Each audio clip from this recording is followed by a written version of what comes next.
Hi everyone and welcome to this video on combining transformations, the third video in this particular series for Mathematical Methods Unit 3 and 4. I'm Darren from Maths Guru. Thank you very much for joining me and I'm about to kick into it really quickly. But again, if you are not here in Australia and you're not doing methods, don't worry about it. This stuff is basically universal, really, really important about combining transformations. Now, as you can see behind me, there are learning objectives and what am I saying here? To be able to combine the transformations from the other lessons. Yes, there are 2 other lessons and if you have not watch them, do so. They're some of my best work. No, really?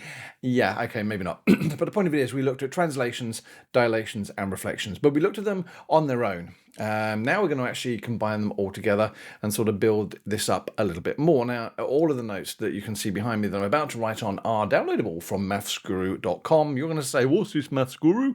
And I'm going to say, my little corner of the interweb. So if you head over there, absolutely free to sign up. There's videos to watch, downloadable lesson notes. If you're doing general maths, there's actually a summary book you can download as well.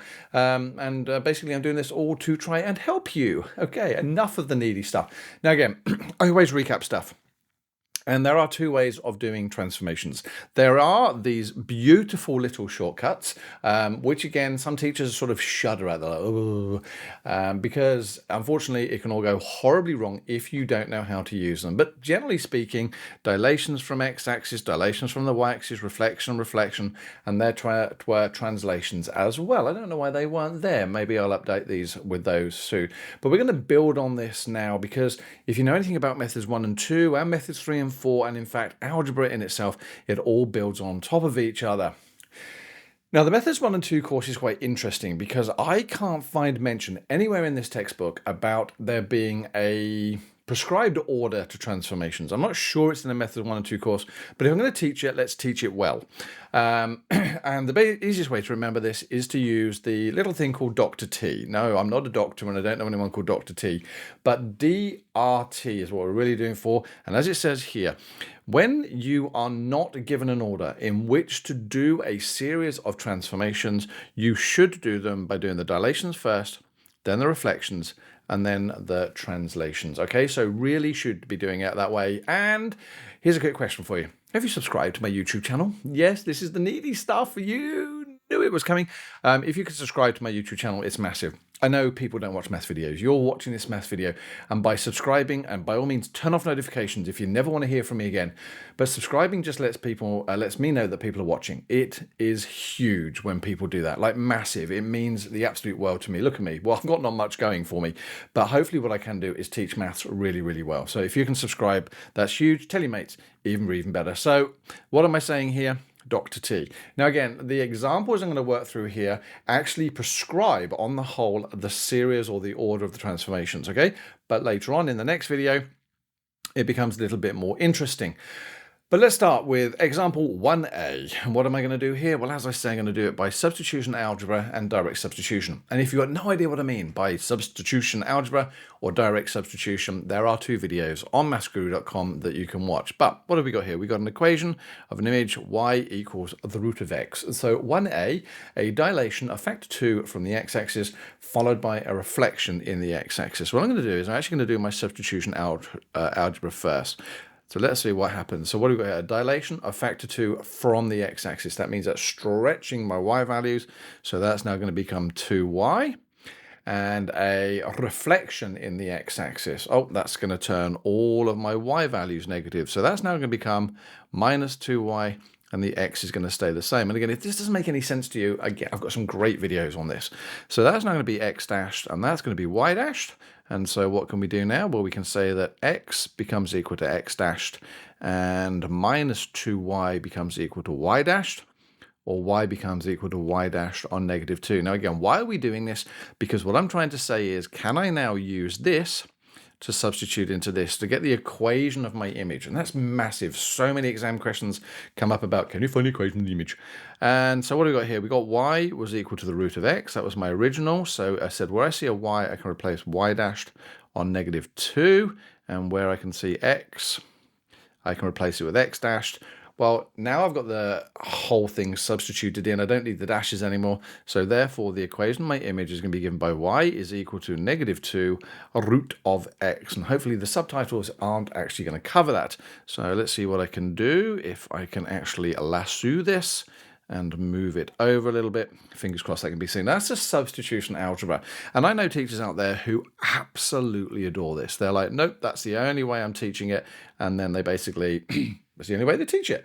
Then we get the direct substitution. And I have to say, if you know what you're doing for direct substitution, it actually works. So let me see, I've got y equals the root of x. Now, again, when you're doing this, I would suggest doing line by line by line, because if you make a silly mistake, then at least you're going to get some marks for working out. Somewhere there are going to be method marks for this, and you're not going to lose all the method marks. So let's see, the first thing was a dilation of factor 2 from the x-axis. If it's from the x-axis, I'm replacing y with y on a. So in this situation, y on 2. So there's y on y on 2 root x. So there we go. That's now going to give me that y is equal to 2 root x. That's my first transformation. And then what did it say? Followed by a reflection in the x-axis. And when I do that, I replace y with -y. Now, these are just the shortcuts. And because I use them so often through the whole Methods 1 and 2 course and Methods 3 and 4 course, it just becomes second nature. So that's now become minus y equals 2 root x. And there, so therefore, the equation of my image is -2 root x. Did I get the same answer? I did. Result. You would have thought I'd practiced this already. So that's example 1a. Let's have a look at an example 1b. This video really isn't going to be that long, and so fingers crossed this is going to help you. And the examples I choose are from the Cambridge books. Thank you very much, Cambridge, for letting me do that. The reason I'm doing this is because those examples are really, really good starting examples. If there are really complicated examples, I will help you, but they do get harder in methods 3 and 4. But for now, let's just do this here. So example 1b, I'm going to draw my beautiful line down the middle, just so I've got some space. Thank you very much. And right, 1b. So the good thing is we're starting with exactly the same base graph, but this time we're doing a dilation of factor 2 from the x-axis, followed by a translation of 2 units in a positive direction of the x-axis and 3 units in the negative direction of the okay. So let's go to my x comma y becomes...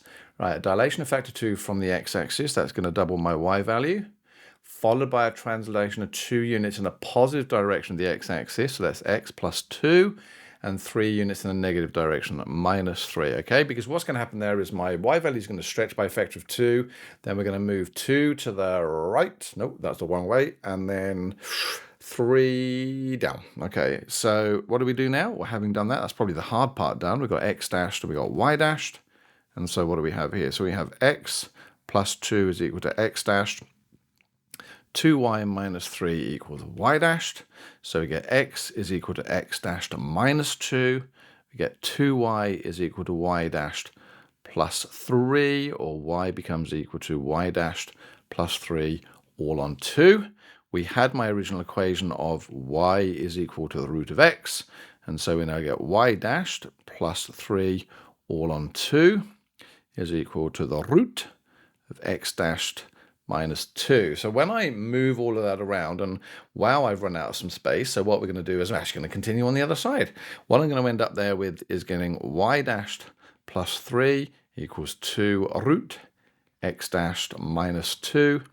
And so y is equal to 2 root of x minus 2. Oops. Minus 3. There we go. Now, I've used a little bit of space there because it just took a little bit longer. And a lot of people say, well, why are you doing this? Well, again, some teachers go, oh, that's amazing. That's the only way we do it. I tend to do the substitution. So let's have a look at that one there. So what do we got? We got y equals root of x. Dilation of factor 2 from the x-axis. So we get y becomes y on 2 equals the root of x. What do I do there? Translate of 2 units in a positive direction of the x-axis. So that becomes y is equal to 2 root. That becomes x minus 2 because 2 units in the positive direction, and 3 units in the negative direction of the y-axis. That becomes y plus 3 equals 2 root x minus 2, or y becomes equal to 2 root x minus 2. Make sure that goes there. Minus 3. Did I agree with both of those? I did. So again, and I'm sure the subtitles are covering that over, but hopefully you can see that. But again, it just, It's just lots of examples, all the transformations mixed together. Once you've got the rules, you are literally doing this. Now it says here, example 1a, but using the CAS. All right, I'm going to bring up the CAS calculator because I'm a little bit bemused as to why this is in the textbook. Because I'm like, okay, let's see where this one goes. Because really, what it's doing is by saying, so if we, I don't know, say I've got the square root of x. He says trying to use the wrong calculator. All right, so we got here, what do we got? We got the square root of x, hit enter there. Right, so a dilation factor 2 from the x-axis. Well, I'm now going to do 2 times my answer, because that's effectively what happens, and reflecting the x answer. So I'm now going to do my answer times by -1, and lo and behold, you get the answer. I genuinely don't understand the value of doing that on my calculator, but it's in the Cambridge textbook, and we'll give it a go there. What about exercise 1b? Well, we've got exactly the same thing, so I'm going to move up and copy my root x down. What does it say then? Dilation of factor 2 from the x-axis. So once again, I'm going to do 2 times my answer. Translation of 2 units in a positive x direction.